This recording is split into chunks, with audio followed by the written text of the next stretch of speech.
Boa noite a todos. Boa noite aos presentes, física e espiritualmente. Boa noite a todos que nos acompanham, aos internautas e também àqueles que nos acompanham através dos veículos de comunicação, da rádio e da TV Comunhão. Estamos hoje, com muita alegria, encerrando mais o projeto com mais uma palestra, com muita honra e alegria, que será ministrada pelo Dr. Vicente Pessoa.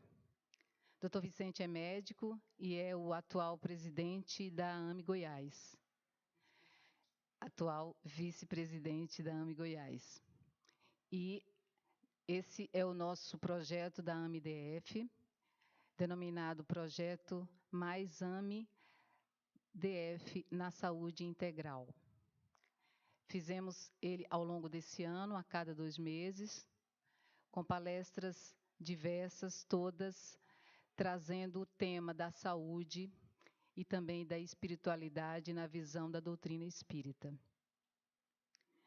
Espero e tenho certeza que todos aproveitaremos bastante, através da palestra do Dr. Vicente, de um tema que nos é muito caro, que é sobre o perdão.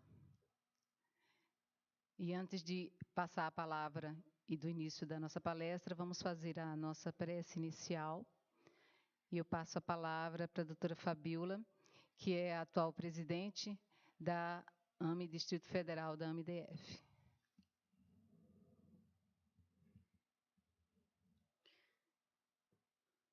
Queridos irmãos, vamos agora acalmar a nossa mente, o nosso coração,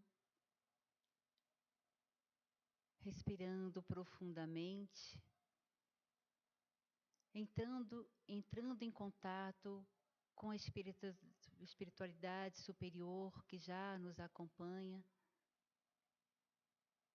agradecendo a oportunidade do aprendizado e pedindo que nos ajude o nosso bondoso Mestre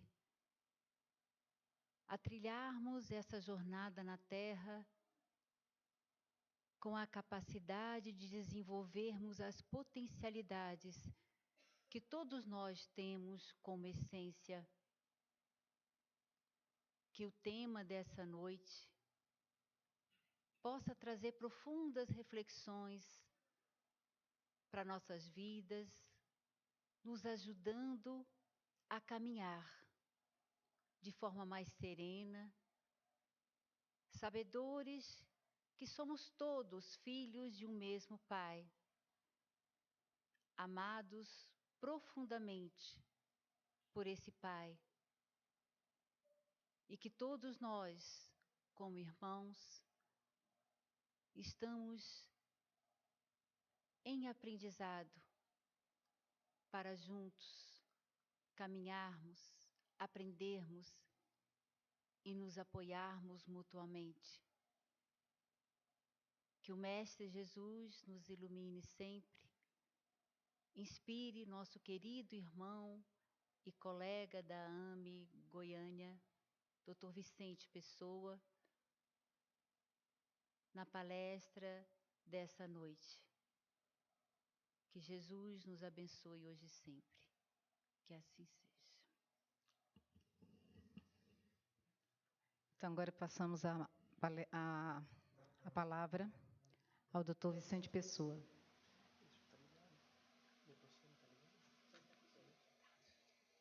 Boa noite a todos. É para mim um motivo de grande alegria estar aqui hoje na Comunhão Espírita de Brasília, a convite da diretoria da Associação Médico Espírita do Distrito Federal, Associação Médico Espírita pela qual nós nutrimos sinceros laços de amizade e longínquos laços de amizade, para falar sobre um tema muito importante, ao redor do qual Jesus concentrou os seus ensinamentos, dentro do seu Evangelho, ao trazer a boa nova, que é o perdão. E justamente a Jesus nós rogamos as bênçãos e as luzes, a inspiração, para que nós possamos sair daqui hoje com uma ideia melhor, uma compreensão melhor sobre o que significa o ato de perdoar e sobre a sua importância, sobretudo, na nossa vida cotidiana, com os nossos familiares, os nossos amigos, os nossos colegas de trabalho, com as pessoas com as quais convivemos no nosso dia a dia. Então, diante disso, nós agradecemos muito a chance de estarmos aqui. Existe no coração do continente africano um país de diminutas dimensões geográficas. É um país muito pequeno que faz fronteira com Uganda, Tanzânia e a República Democrática do Congo. E esse país, além de ser muito pequeno sob o aspecto geográfico, também é um país que traz uma certa insignificância econômica, política, comercial, no contexto global. E por isso ele passa esquecido por todos nós. Não é um país que nós nos lembramos quando programamos as nossas viagens de férias, não é um destino que nós lembramos, mas é um país que está ali às margens do Lago Vitória, que os americanos chamam de Lake Victoria, e que traz dentro do seu contexto histórico ao longo dos séculos, dos milênios, uma importância capital geológica. Nesse país, junto com os países vizinhos, foram encontrados diversos fósseis que ajudaram a entender e a compreender o desenvolvimento do corpo humano como espécie, da espécie Homo sapiens, que se desenvolveu através de longos anos sucessivos a partir de outros hominídeos mais primitivos, como, por exemplo, australopitecos e outros gêneros e espécies de hominídeos, de primatas mais primitivos. Dessa forma, o corpo físico que nós habitamos hoje é o resultado desse processo evolutivo e também nós nos consideramos e somos classificados, sob o ponto de vista biológico, como primatas. E essa classificação como primatas nos é dada porque, assim como esses hominídeos primitivos, nós somos capazes de fazer a oposição do polegar, que é justamente encostar o dedão no dedinho. Somente os primatas são capazes de fazer esse gesto, esse movimento, a oposição do polegar. Mas quando nós vamos estudar esses hominídeos mais primitivos, essas outras espécies de primatas, nós vamos perceber que eles também são capazes de fazer, ainda hoje, alguns deles, a oposição do polegar nos pés, o que nós não somos capazes mais de fazer. Isso foi algo que a evolução retirou do processo de desenvolvimento do corpo humano.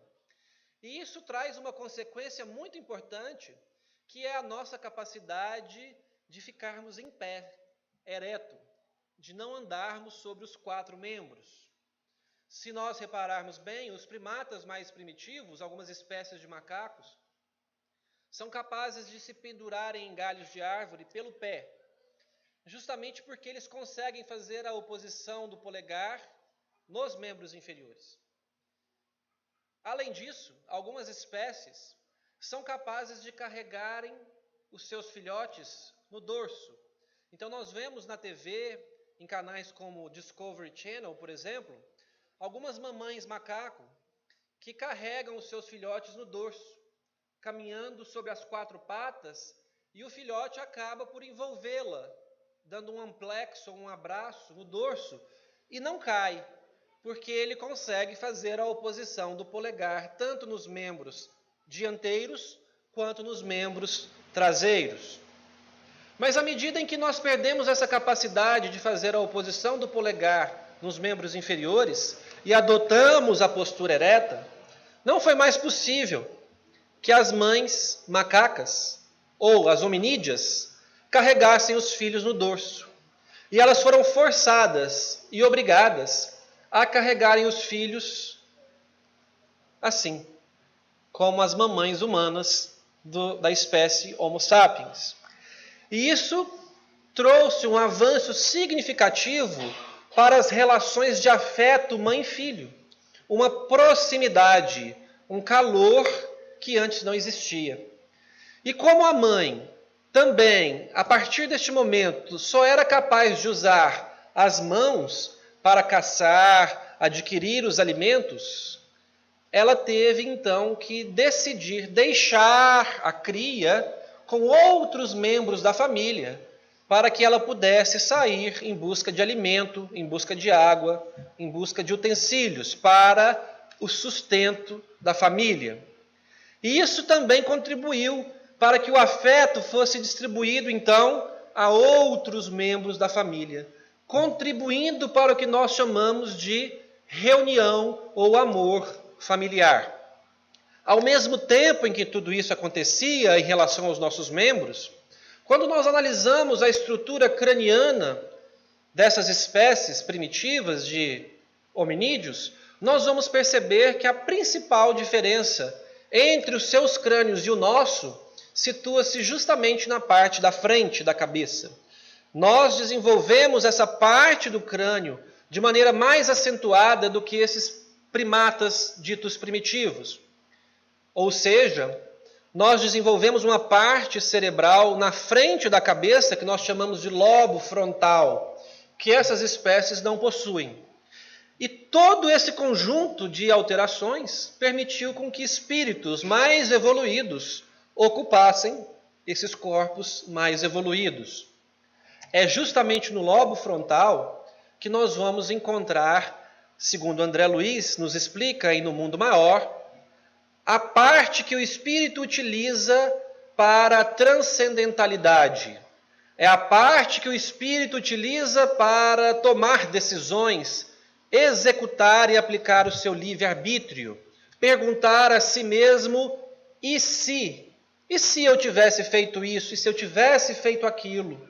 É a parte que nós usamos quando estamos em prece profunda, em conexão com Deus, com a divindade, com o universo, com as leis da criação. E graças ao desenvolvimento corporal, espíritos mais evoluídos, então, vieram a encarnar em corpos mais evoluídos. E todas essas informações nos foram trazidas dessa região da África, onde fósseis foram encontrados que permitiram esse estudo sequencial da evolução do corpo humano e que Allan Kardec analisa de maneira brilhante em A Gênese, também associada à evolução do espírito humano, dos espíritos que habitavam ou que habitam, passaram a habitar o planeta Terra.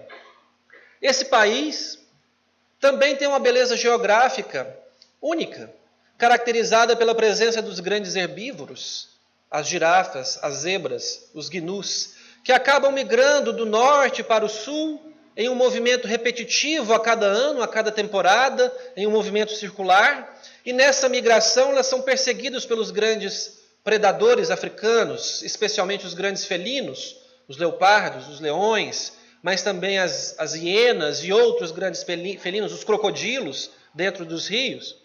Então, essa região tem uma beleza de fauna única, que a revista National Geographic descreve como uma das 7 grandes maravilhas que todas as pessoas deveriam ver ao vivo antes de desencarnarem dessa existência.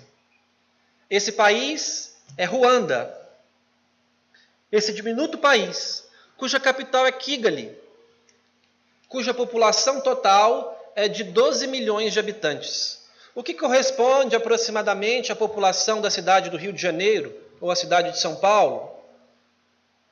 Uma cidade do nosso país contém toda a população de Ruanda. E essa população ela é dividida especialmente em 2 grandes etnias que se formaram ao longo da história. A etnia Hutu e a etnia Tutsi. E como todo país que é composto por etnias diversas, essas duas etnias conviviam em constante clima de tensão.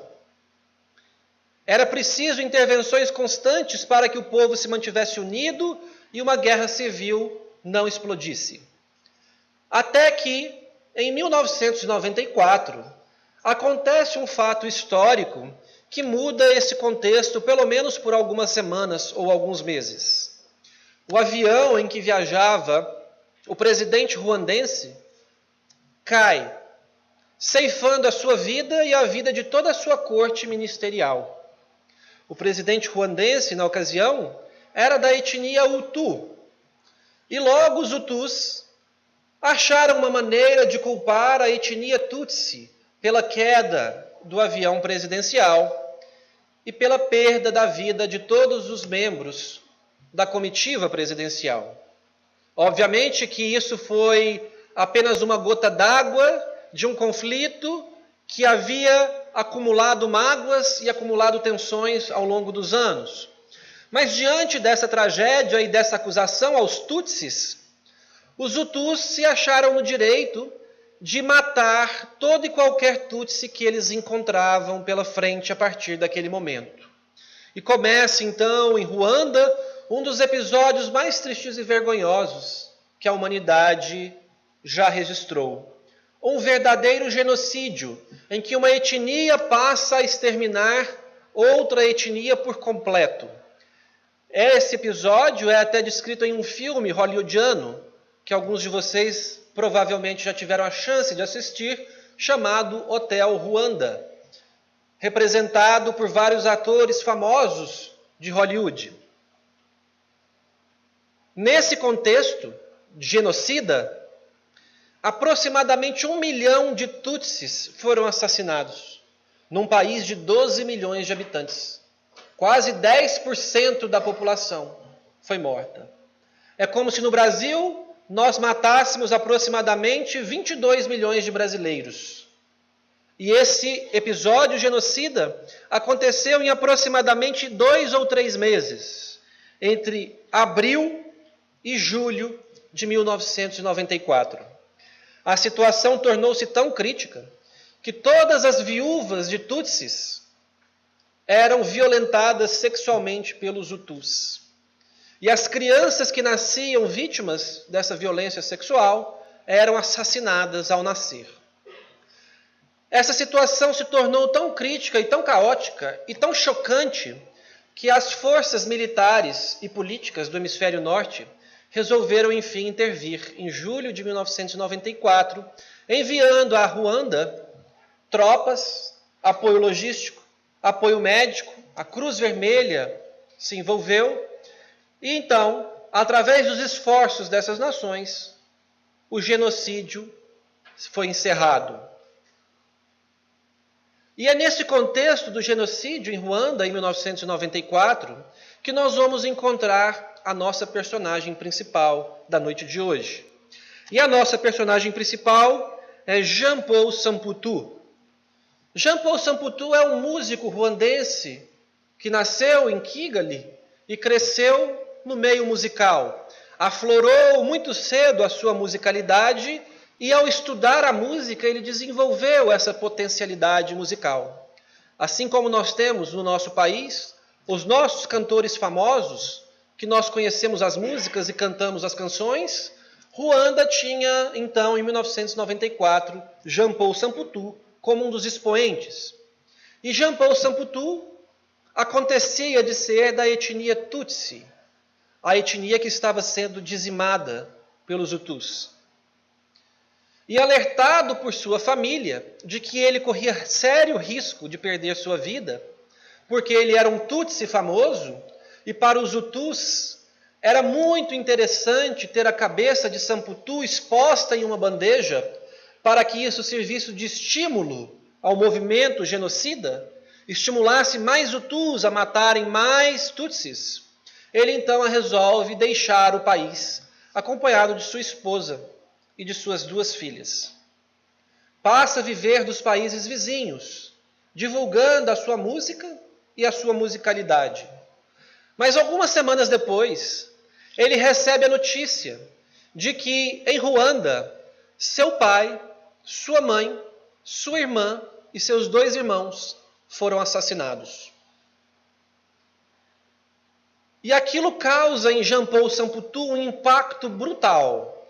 Ele sofre uma fratura mental, uma desconexão dele consigo próprio e acaba se entregando ao vício do álcool e ao vício das drogas ilícitas, que trazem junto um processo depressivo agudo e intenso, extremamente dolorido.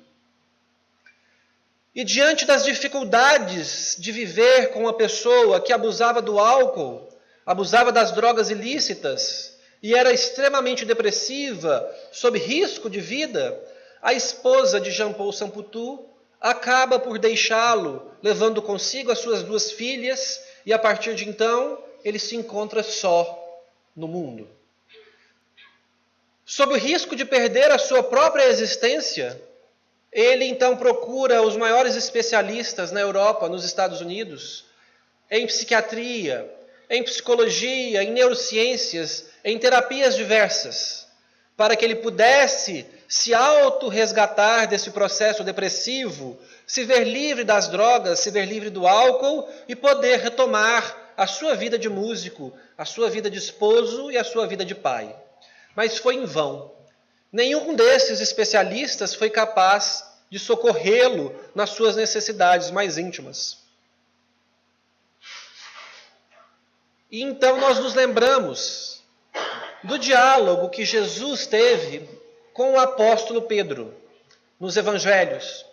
Quando Pedro pergunta a Jesus, ao mestre, quantas vezes seria necessário que nós perdoássemos as ofensas que nos foram feitas, que nos foram impostas. E a resposta de Jesus é que nós não deveríamos perdoar nenhuma, nem 2, nem 3, nem 7 vezes, mas que nós deveríamos perdoar os nossos ofensores 70 vezes, 7 vezes.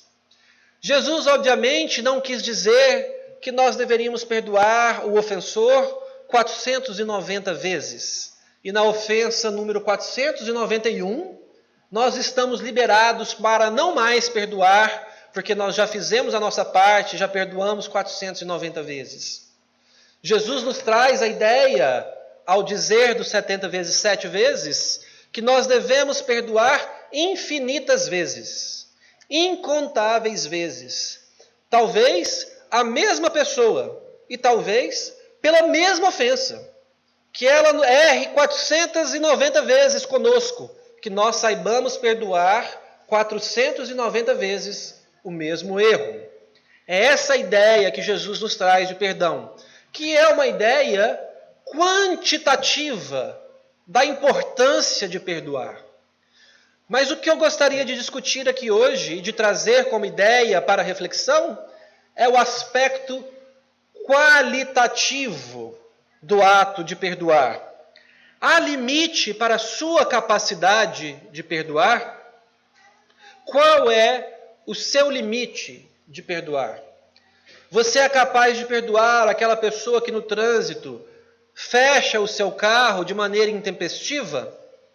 Você é capaz de perdoar o seu chefe que chega no trabalho mal-humorado e desconta a sua agressividade em você? Você é capaz de perdoar o seu esposo ou a sua esposa que guarda a escova de dente na pia de uma maneira que te incomoda ou te irrita ao longo de anos? Ou você é capaz de perdoar a pessoa que assassinou o seu pai, a sua mãe, a sua irmã e os seus 2 irmãos? O que você é capaz de perdoar?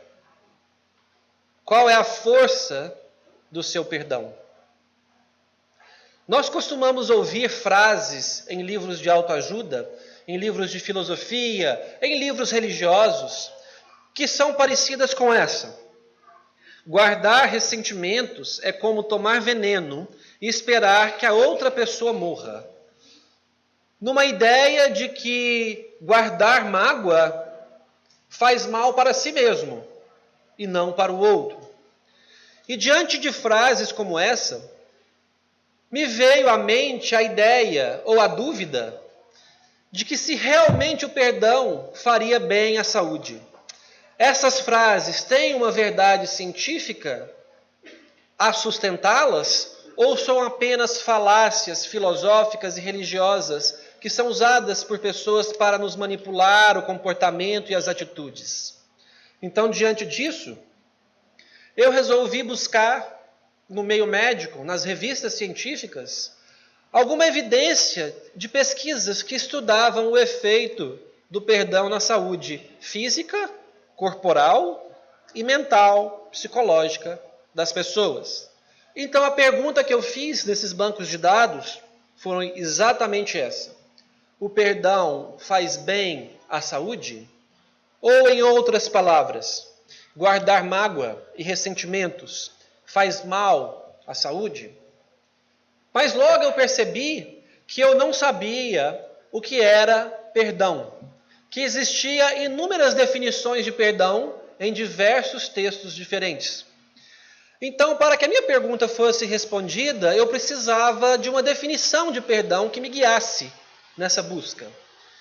Mas não era suficiente definir perdão. Eu também precisava definir saúde. Eu precisava de uma definição de saúde para que a minha pesquisa tivesse sentido. Então essa foi a primeira pergunta que eu fiz. O que é perdão? E aí eu me lembrei de uma história de minha avó. A minha avó nasceu na cidade de Sacramento, Minas Gerais, em 1918, sob os auspícios de Eurípides Barçanufo, o seu parto, inclusive. E foi assim que o espiritismo entrou na família. E a minha avó, durante a sua juventude, enquanto ela era adulto, jovem, ela viajava muito no interior de Minas e de São Paulo, porque ela tinha parentes disseminados nesses estados, no interior desses estados. E quando ela chegava nessas cidades, ela gostava de visitar a praça central dessas pequenas cidades do interior, porque toda cidade do interior tem uma praça, que tem uma igreja, um Banco do Brasil e um banco. E a minha avó gostava de visitar essas praças e entrar nessas igrejas para conversar com os padres, apesar de ser espírita. E quando ela conversava com os padres, e os padres diziam algo que ela achava de valor espiritual, de valor filosófico, algo profundo, ela dizia: esse padre é espírita, só que ele não sabe disso ainda. E então, ao pesquisar o conceito de perdão, eu achei a frase de um pastor, que eu julgo ser espírita, mas ele não sabe ainda, que é o pastor Cláudio, que muitos de vocês devem conhecer. Há vários vídeos dele na internet, inclusive vídeos com tons humorísticos, onde ele traz uma conceituação de perdão extremamente profunda, que nos serve para os nossos propósitos. Ele diz que perdoar não é esquecer, porque isso chama-se amnésia. Ou vocês acham, por exemplo, que Jesus esqueceu que ele foi crucificado? Que ele não lembra mais disso? Ele lembra. Só que o ato de ser crucificado não lhe causa mais dor. O que significa dizer que ele perdoou aquela agressão. Então nós trazemos para essa discussão esse conceito de perdão. Perdoar é quando você lembra da ofensa, porque é impossível esquecer, mas aquilo não lhe causa mais dor. A partir deste momento, você está livre daquela prisão com o agressor. Você está livre para seguir adiante com a sua vida, experimentar novas experiências, novos aprendizados, conhecer novas pessoas, progredir culturalmente, espiritualmente, profissionalmente. Você se liberta daquele ato que te agrediu, que te magoou. Então, nós refazemos a pergunta: lembrar da ofensa e não sentir dor faz bem à saúde? Ou, ao contrário, lembrar da ofensa e sentir dor faz mal à saúde? Guardar ressentimento faz mal à saúde? Mas o que é a saúde? Segundo a Organização Mundial de Saúde, saúde é o estado de completo bem-estar físico, mental e social, e não somente a ausência de doenças ou enfermidades. Então nós podemos encontrar situações exóticas, como por exemplo, você ser Jean-Paul Samputu em Ruanda em 1994, ter o corpo físico íntegro, mas não tem bem-estar social. Isso significa dizer que você não está em saúde. Ou uma outra situação oposta, como a situação de Chico Xavier, que sofria de angina pectoris grave, glaucoma grave, mas era uma alma absolutamente conectada com as leis morais, com as leis divinas. Nós poderemos dizer que Chico era doente? Uma alma doente? Se nós afirmarmos isso, nós estaríamos indo ao encontro do que Emmanuel, ao encontro que eu digo, contrariamente ao que Emmanuel afirma no livro O Consolador, na pergunta 91, quando lhe é perguntado o que é saúde. E a resposta, que traz na sua simplicidade uma sabedoria impressionante, porque é assim nas grandes almas, elas têm a capacidade de serem sucintas e completas ao mesmo tempo na passagem de informação, vide Jesus. Emmanuel responde que saúde é a perfeita harmonia da alma. A alma que está em harmonia está em saúde. E então, sob esse contexto espiritual, sob esse contexto de que nós somos espíritos e que vivemos eternamente, nós podemos substituir a palavra saúde por palavra felicidade. São absolutamente sinônimas. Onde você usa saúde, você pode usar a palavra felicidade. Porque a alma que está em perfeita harmonia, é inconcebível a ideia de que ela não seja feliz. E, portanto, ela é saudável. E assim, vice-versa. Então, nós refazemos a pergunta: lembrar de uma ofensa e não sentir dor contribui para a perfeita harmonia da alma? Ou, contrariamente, lembrar da ofensa e sentir dor, guardar mágoa, contribui para a desarmonia da alma? A psicologia vem estudando nas últimas décadas, num campo chamado psicologia positiva, o efeito das emoções positivas sobre a saúde humana. Então, por exemplo, estuda-se o efeito do otimismo, da coragem, do bom humor, da alegria, da resiliência, da prática da caridade, sobre a saúde orgânica e a saúde mental das pessoas. Mas, para se estudar o efeito das emoções positivas, primeiro é preciso saber o que as emoções negativas causam ao corpo. Então, estuda-se também o efeito do mau humor, da raiva, da preguiça, da agressividade, da mágoa e dos ressentimentos. E o que a psicologia positiva cunhou ao estudar essas emoções negativas é a chamada síndrome da ruminação. Em referência aos ruminantes, por exemplo, os bovinos, que possuem 4 câmeras gástricas, 4 estômagos. E quando eles comem o capim, eles mastigam aquele capim, deglutem, e esse capim cai na primeira câmara gástrica, no primeiro estômago, que submete essa planta a uma ação de enzimas, mas que é insuficiente para digeri-lo. Então o capim volta para a boca e ele mastiga novamente. E deglute uma segunda vez, e aí ele cai num segundo estômago, que também oferece um processo químico ao capim, que ainda não é suficiente para a digestão. O capim volta para a boca uma terceira vez. E assim vai, nesse ciclo. De modo que o bovino fica lembrando que ele comeu aquele capim o dia inteiro. Porque o capim fica descendo e voltando até que o processo digestivo se complete. É o que nós dizemos em Goiânia, que é como comer piqui. Que você fica lembrando que comeu o dia inteiro o piqui.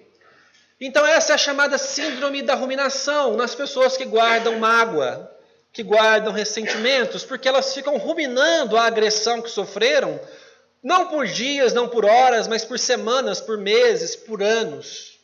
Elas ficam naquele processo de ruminação mental da mágoa e paralisam as suas existências, que passam a viver em função daquele momento em que foram submetidas a um processo doloroso e acabam se colocando numa posição de vítima e esquecem de viver o resto das suas existências.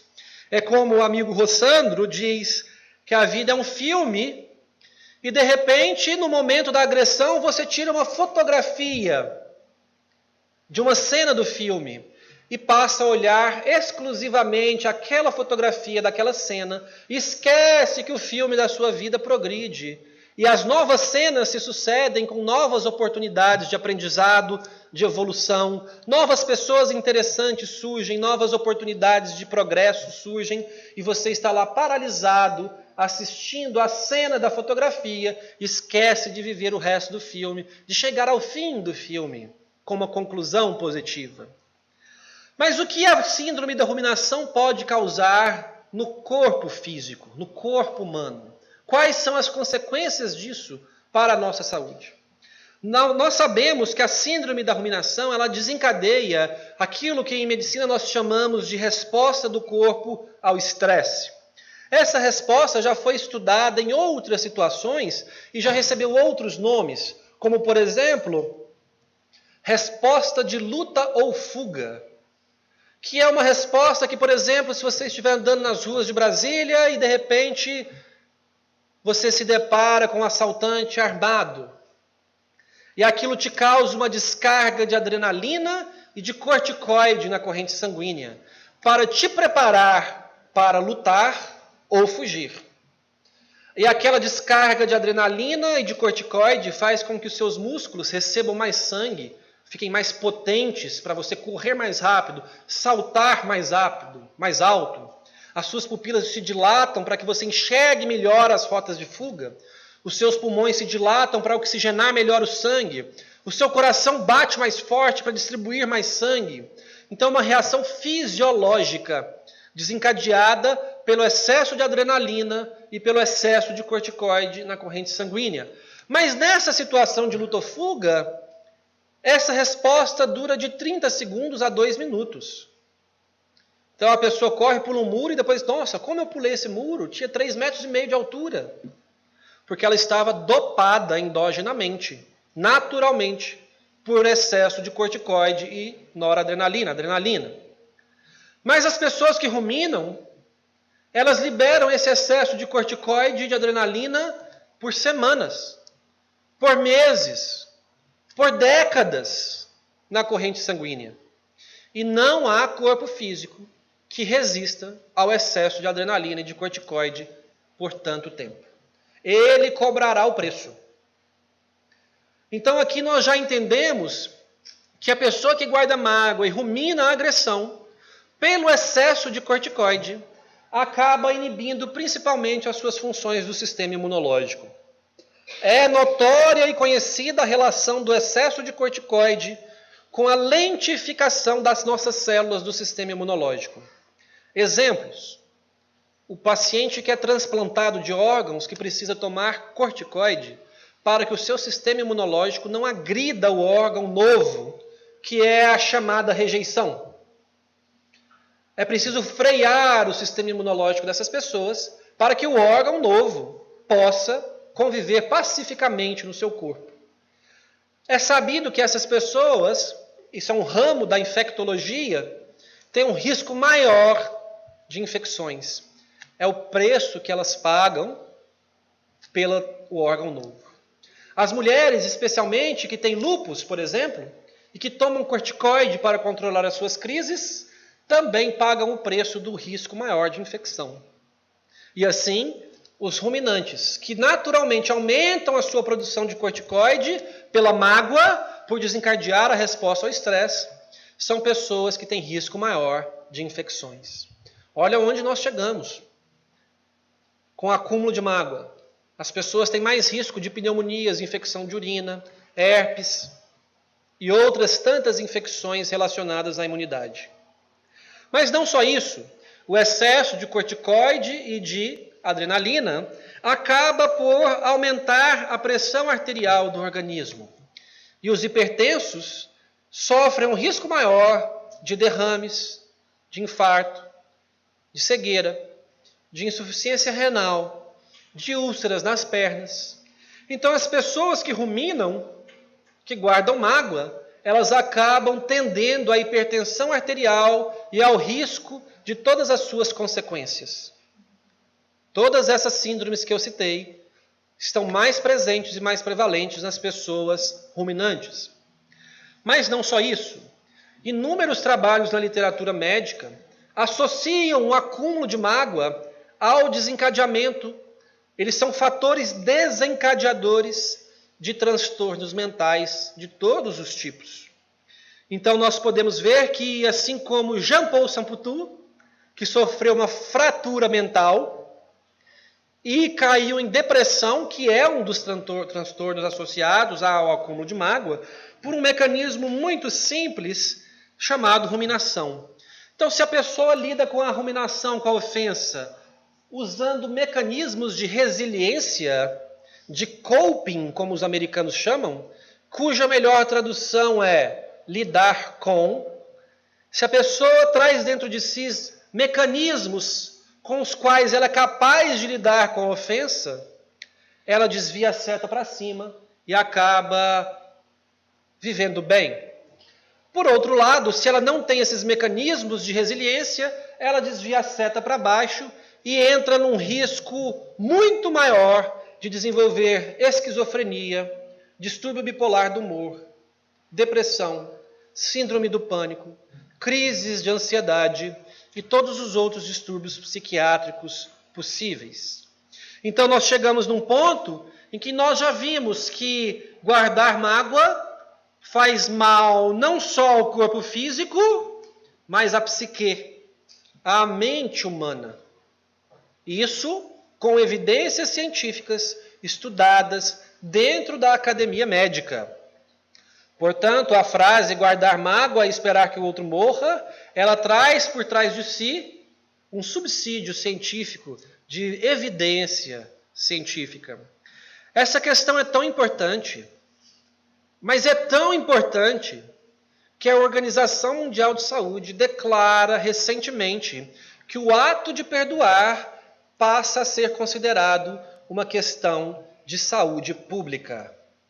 Para a Organização Mundial de Saúde, perdoar é tão importante quanto vacinar, é tão importante quanto saneamento básico, é tão importante quanto o combate ao tabagismo, ao sedentarismo e ao sobrepeso.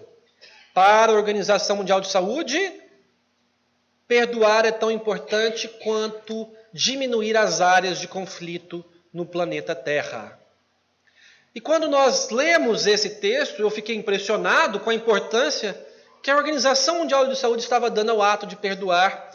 Mas como nós somos espíritas, ou pelo menos simpatizantes, o Espiritismo nos ajuda com um raciocínio muito simples para compreender essa importância que a Organização Mundial de Saúde nos dá sobre o ato de perdoar. Nós somos aproximadamente 7 bilhões de pessoas encarnadas no planeta Terra. Fora os desencarnados, que devem ser pelo menos 3 vezes mais. E nós vivemos num planeta de provas e expiações. O que significa dizer que nós não somos lá grandes coisas, sob o ponto de vista espiritual, moral. E se nós não somos lá grandes coisas, significa dizer que nós ofendemos, nós agredimos, nós machucamos as pessoas. E se nós machucamos, ofendemos e agredimos, alguém está sendo machucado, ofendido e agredido. E se nós somos bilhões, é natural conceber a ideia de que há bilhões de pessoas magoadas, ofendidas, andando por aí, ruminando por aí. Então são bilhões de pessoas sob risco de infecções, derrame, infarto, insuficiência renal, cegueira, distúrbios psiquiátricos de todas as espécies, o que sobrecarrega muito os sistemas de saúde do mundo inteiro. A mensagem que a Organização Mundial de Saúde está querendo passar é: perdoem que vocês adoecerão menos, que os sistemas de saúde serão menos sobrecarregados, teremos menos infartos, menos derrames, menos infecções e por assim vai. Olha a que ponto nós chegamos sobre a importância do ato de perdoar. Desses estudos que eu consegui encontrar, que foram milhares, eu não li todos, óbvio, selecionei alguns, eu trouxe um para exemplificar. Então eles pegaram pessoas que sofreram grandes agressões, como as que Jean-Paul Samputu sofreu. E eles submeteram essas pessoas a um questionário psicológico, psiquiátrico e médico de qualidade de vida. E anotaram um score, uma pontuação para essas pessoas. E a partir disso, eles deram uma opção a essas pessoas. A partir de agora, você tem a opção A, perdoar o agressor. Opção B, perdoar e buscar a reconciliação com o agressor. Opção C, não perdoar. E observaram as pessoas depois de 6 meses e pediram que elas vivessem de acordo com a opção que elas selecionaram, A, B ou C. Mas eles também fizeram isso com os agressores. Eles aplicaram os mesmos questionários de qualidade de vida orgânica e psiquiátrica e mental nesses agressores e lhes contaram qual foi a opção que a sua vítima selecionou. Se a vítima perdoou, A. Se ela perdoou e gostaria de reconciliar, B. Ou se ela não o perdoou. E também acompanharam esses agressores por 6 meses. Ao fim de 6 meses, eles reaplicaram o questionário de qualidade de vida mental e orgânica nessas pessoas. Ao analisarem os agressores, aquelas pessoas que ofenderam, eles perceberam que os agressores que ouviram dos pesquisadores que a sua vítima optou por perdoar ou perdoar e buscar a reconciliação, tiveram uma melhora significativa nos seus parâmetros técnicos de saúde. Passaram a viver melhor, com mais qualidade, com mais bom humor, com mais leveza, atingiram um nível de saúde acima do que se encontravam previamente. O que é interessante, porque se os nossos agressores souberem que nós os perdoamos, eles viverão melhor. Eles viverão melhor. Por outro lado, ao analisar as vítimas, os dados das vítimas, eles notaram que a resposta foi muito maior, muito mais significativa em relação à saúde. Os parâmetros foram muito melhores.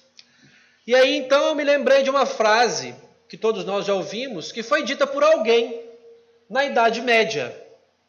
E essa frase é a seguinte: Senhor, fazei com que eu procure mais perdoar que ser perdoado. E essa frase foi dita por Francisco de Assis, na Idade Média. Então esse estudo ele traz a ideia ou a sugestão de que a fala franciscana da Idade Média tem todo um embasamento científico. Ela é uma verdade científica. Perdoar é melhor do que ser perdoado. É melhor para a sua saúde perdoar do que ser perdoado. Não é interessante? Mas como o Espiritismo é o cristianismo redivivo, é a mensagem que Allan Kardec traz do Evangelho de Jesus, é natural que o Espiritismo aborde o perdão ao longo de todo o seu contexto, de toda a codificação. Então Allan Kardec, chamado por Camille Flammarion como bom senso encarnado, analisou o perdão ao longo de toda a obra kardeciana, especialmente nos capítulos 10 e 12 do Evangelho segundo o Espiritismo. Bem-aventurados os misericordiosos, e amai aos vossos inimigos. E para o desavisado, amar aos inimigos é uma ideia muito longe, muito longínqua, muito utópica, muito distante da nossa realidade, muito difícil de ser aplicada na prática. Mas quando nós vamos ler a interpretação de Allan Kardec sobre essa passagem, e reconhecendo nele o bom senso encarnado, obviamente que Allan Kardec não diria que nós teremos que ter para a pessoa que matou seu pai, sua mãe, sua irmã e seus 2 irmãos, o mesmo afeto que você tem para com aquela pessoa que é do seu núcleo familiar. Não é essa a mensagem que o Cristo trouxe e nem que Allan Kardec nos traz na sua obra. O que ele quer dizer com a ideia de amar os inimigos é que nós devemos desejar o bem àquela pessoa que nos agrediu, conscientemente e inconscientemente. Que nós devemos buscar auxiliá-la, se por acaso, em algum momento, sejamos nós a mão disponível para que ela se reerga de uma situação difícil. Que se por um acaso essa pessoa se mostre arrependida e disposta a reconciliar com você, a pedir o perdão, que você esteja disposto ou disposta a aceitar a reconciliação. Que você não deve buscar a vingança, a retaliação, e sim torcer para que a vida seja generosa com aquela pessoa e que ela encontre no seu próprio esforço o caminho para o seu próprio progresso. É isso que significa amar aos inimigos. Você não precisa convidar o agressor para jantar na sua casa toda semana. O que nos traz a ideia reforçada de que perdoar é lembrar da ofensa e não sentir dor. E para nós que acreditamos na imortalidade da alma e nas vidas sucessivas, nós não devemos nos esquecer que o ato de guardar mágoa e não perdoar, ele perdura ao longo dos séculos, de múltiplas existências. Assim é que nós vamos encontrar em vários romances espíritas histórias que duram centenas de anos. Nas reuniões mediúnicas nós vemos espíritos que se manifestam que até hoje não perdoaram os agressores. Séculos e séculos, isso perdura pela eternidade. Na obra de André Luiz, por exemplo, nós vamos encontrar vários processos obsessivos, causados especialmente pela ausência de perdão. Basta ler algumas de suas obras. Destacamos, em especial, a obsessão entre Pedro e Camilo, que acontece no livro No Mundo Maior, que é uma obsessão tão profunda de um para com o outro pela ausência de perdão por crimes que um cometeu contra o outro em existências anteriores, que nem André Luiz e seu mentor, no livro, são capazes de resolver. É preciso esperar que chegue a irmã Cipriana, que é a única dentre eles capaz de amar, para que resolva a situação. E aí André Luiz aproveita esse processo obsessivo em que o cérebro espiritual de um está ligado ao cérebro físico de outro, causando limitações e doença, para nos descrever os andares da casa mental. O primeiro andar da casa mental, que é o nosso cérebro primitivo, onde nós guardamos os nossos instintos relacionados à nossa sobrevivência. O cérebro reptiliano, a reprodução, o sexo, a fome, a sede, o desejo, as coisas mais primitivas, mais instintivas. Depois o cérebro médio, que se relaciona ao presente, ao ato de trabalhar, de conquistar o meio em que vivemos, de conquistar o sustento, de nos relacionarmos com os outros, o presente e não mais o passado ancestral. E, finalmente, resgatando o início da fala, o cérebro frontal. A casa das emoções, dos sentimentos nobres. O cérebro do futuro, da tomada de decisões, da transcendentalidade. A parte do cérebro que nós usamos para perdoar, para nos conectarmos com o Criador. Então André Luiz descreve esses andares da casa mental com brilhantismo. E logo depois a Associação Médico Espírita do Brasil acaba lançando um livro chamado Cérebro Triuno, em que esses três amigos, três colegas, Dr. Décio, Dr. Irvênia e Dr. Sérgio, vão discutir exatamente sobre esses três andares da casa mental e sua relação com as leis morais, com as leis que estão na segunda parte de O Livro dos Espíritos. Mas e Jesus? O Mestre exemplificou o perdão? Ou ele foi apenas um teórico do perdão? Uma pessoa que nos trouxe a teoria, a ideia do ato de perdoar, mas que não exemplificou na sua passagem. Muitas pessoas falam isso. Jesus foi um teórico do perdão.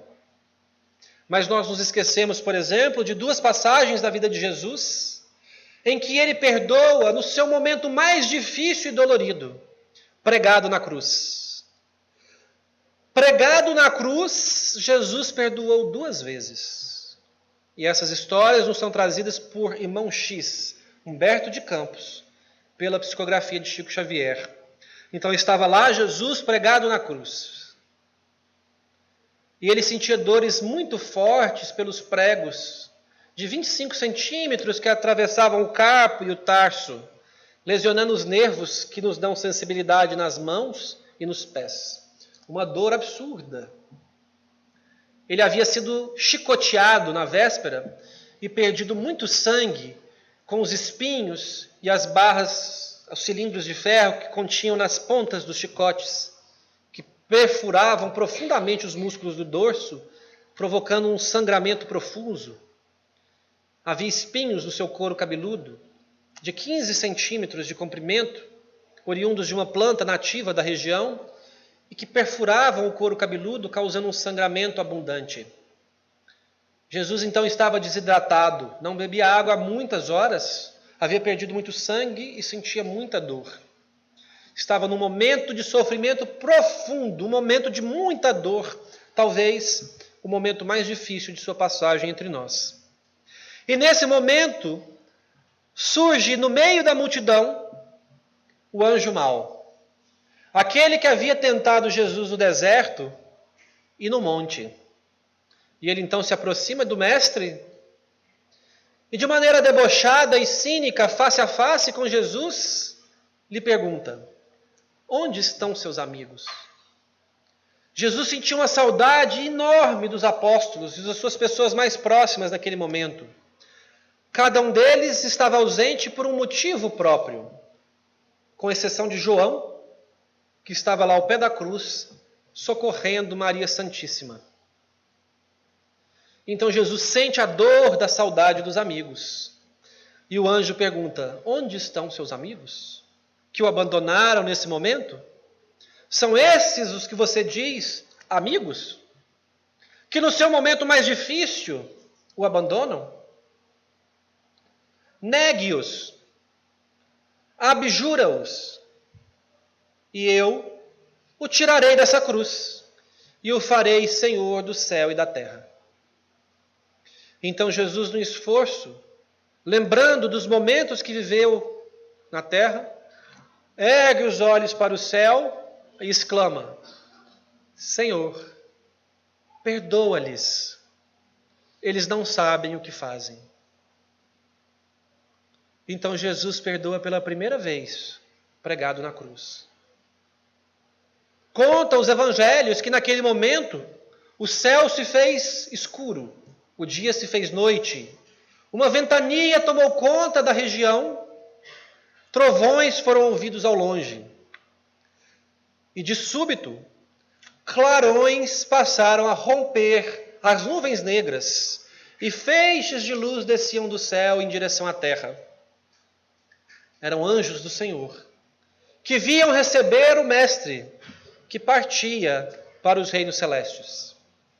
Um desses anjos se posiciona nos pés de Jesus, massageia as feridas sangrentas que os pregos causavam, aliviando o sofrimento nas pernas do Cristo. Outros se posicionam nos punhos de Jesus, fazendo o mesmo trabalho de aliviar a dor. Outros balsamizavam o seu crânio, onde os espinhos penetravam, também causando profunda dor em Jesus. Mas o mais luminoso deles se posta então frente a frente com o Mestre. E num gesto imperceptível aos olhos dos humanos encarnados que ali estavam, Jesus chama com os lábios esse anjo para mais próximo. Ele se aproxima dos lábios de Jesus com os seus ouvidos e escuta palavras que o Mestre murmurou espiritualmente. E ao ouvir as palavras de Jesus, ele se afasta, sorri de orelha a orelha e mergulha às profundezas umbralinas, onde vai socorrer Judas, que havia traído Jesus por 30 moedas de prata e a seguir retirar a própria vida num ato suicida. Então Jesus perdoa pela segunda vez, pregado na cruz. e Jean Paul Samputu. O que aconteceu com Jean Paul Samputu? Acontece que o assassino da mãe, do pai, da irmã e dos 2 irmãos de Samputu era o seu próprio irmão de criação, que era da etnia Hutu, mas havia nascido órfão na mesma época, no mesmo mês em que Jean Paul Samputu nascera, e foi adotado e acolhido pela família de Jean Paul Samputu e foi criado como um membro consanguíneo daquele lar. Recebeu a mesma educação, as mesmas oportunidades, os mesmos alimentos, o mesmo vestuário, e era amado pelo pai de Samputu como um filho, mas era da etnia Hutu. E quando o genocídio começou, que os Hutus pressionaram esse rapaz a assassinar a família que o criaram, ele se viu sem saída, porque os líderes do movimento disseram: tem que ser você, o assassino da família de Samputu, para que o impacto seja maior, para que o movimento genocida seja estimulado. E se você assim não o fizer, nós mataremos você. E então, acovardado e assustado, esse meio-irmão de Jean Paul Samputu acaba por assassinar a família que lhe deu dignidade, que lhe deu o direito de viver com dignidade. Quando o genocídio acaba, e foi por isso que o impacto sobre a psique de Samputu foi tão intenso, que causou essa fratura mental, porque era alguém próximo, alguém que ele amava. E ele carregou essa mágoa ao longo de muito tempo. Mas quando o genocídio acaba e ele volta para Ruanda, lhe aconselham a buscar um sábio que morava no interior de Ruanda. E como ele estava com tudo perdido mesmo, porque ele já tinha tentado vários tratamentos e nada havia resolvido, ele resolve buscar esse sábio. E ele dá sorte, porque esse sábio era verdadeiramente sábio. E ao ouvir a sua história, o sábio lhe diz: só há um caminho: perdoar aquele que tirou a vida de sua família. Se você assim não fizer, você já percebeu que quem morrerá, quem perderá sua existência, será você. Por doença, por depressão, por qualquer uma dessas causas que nós citamos anteriormente. E Samputu entende aquela mensagem, e no dia do julgamento do seu irmão, quando o genocídio havia acabado, ele está lá no auditório. E ele pede a palavra, pede o microfone, e publicamente perdoa o seu irmão por ter assassinado sua irmã, seu pai, seus 2 irmãos e sua mãe. E eles saem para jantar no mesmo dia e travam uma conversa onde esse meio-irmão explica a Jean Paul Samputu o que acontecera. E Jean Paul Samputu entende a posição do irmão, não que justificasse o assassinato, porque muita gente já perdeu a vida porque se recusou a tirar a vida. Mas Jean Paul Samputu achou que aquilo foi suficiente para que ele compreendesse e para que causasse nele a força necessária para perdoar. E daquele dia em diante, naquele jantar, eles resolvem sair mundo afora, palestrando e levando a mensagem da importância do ato de perdoar. Que o ato de perdoar salva vidas. Que o ato de perdoar faz bem para a saúde daquele que perdoa e daquele que é perdoado. Nessa imagem, nós vamos ver Samputu ao centro, com seu irmão Vincent ao lado, após os fatos, abraçados e levando a mensagem do perdão para os 4 cantos do planeta Terra. E nessas mensagens, nessas palestras, Samputu usa uma frase, que é a sua frase marca, o seu modelo, o seu mantra. E a frase é: Forgiveness is for you. O perdão é para você. Você não perdoa para agradar o ofensor, para agradar a sociedade, para impressionar a comunidade em que você vive.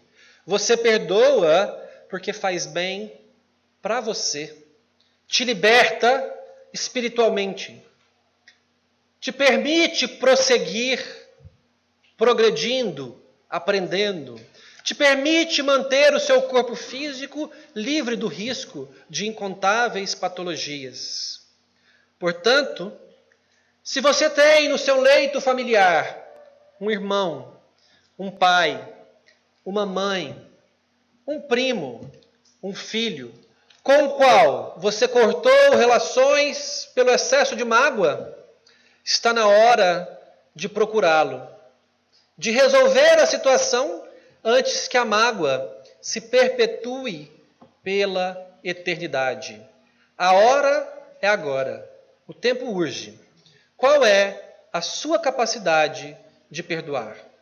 Que Jesus nos abençoe a todos, nos estimulando à prática do perdão, que como Emmanuel, como Allan Kardec disse, como Allan Kardec perguntou na pergunta 886 do Livro dos Espíritos, o que é a caridade, conforme Jesus a entendia? Benevolência para com todos, indulgência para com as faltas alheias e perdão das ofensas. O perdão está estruturado dentro do conceito da própria caridade, ou reformulando, o conceito de caridade é estruturado, é suportado, é apoiado pela ideia do perdão. E foi o próprio Allan Kardec quem disse que fora da caridade não há salvação. Não há outro caminho a não ser perdoar aquelas pessoas que nos ofenderam.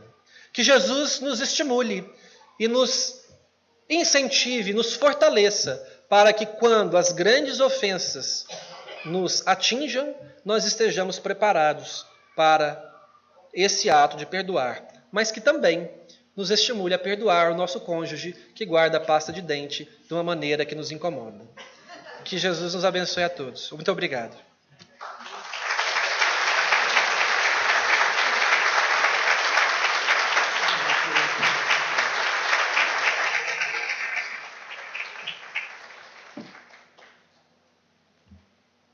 Queridos irmãos, vamos então, depois dessa belíssima exposição, que tanto alento traz aos nossos corações, vamos fazer a nossa prece de gratidão ao nosso irmão que nos trouxe de uma forma tão bela um assunto que cala fundo em nossos corações. E que nesse instante, todos nós possamos nos lembrar do nosso Mestre Jesus, que já nos demonstrou a possibilidade de amarmos, de perdoarmos, de acolhermos, mostrando o nosso irmão de Ruanda, pela potencialidade das nossas almas que estão aqui em aprendizado, mas que, na sua essência, é capaz de atos e de ações que possam lhe trazer o bem-estar físico, moral, mental e espiritual. Que Jesus, nosso Mestre, nos ajude a prosseguir na caminhada e com essas palavras que nós ouvimos hoje, possamos refletir em nossas vidas naquilo que precisamos perdoar para sermos também perdoados. Obrigado, Senhor. Gratidão por esses momentos tão sublimes como oportunidade em nossas vidas. Que a paz do Mestre nos acompanhe hoje e sempre. Que assim seja.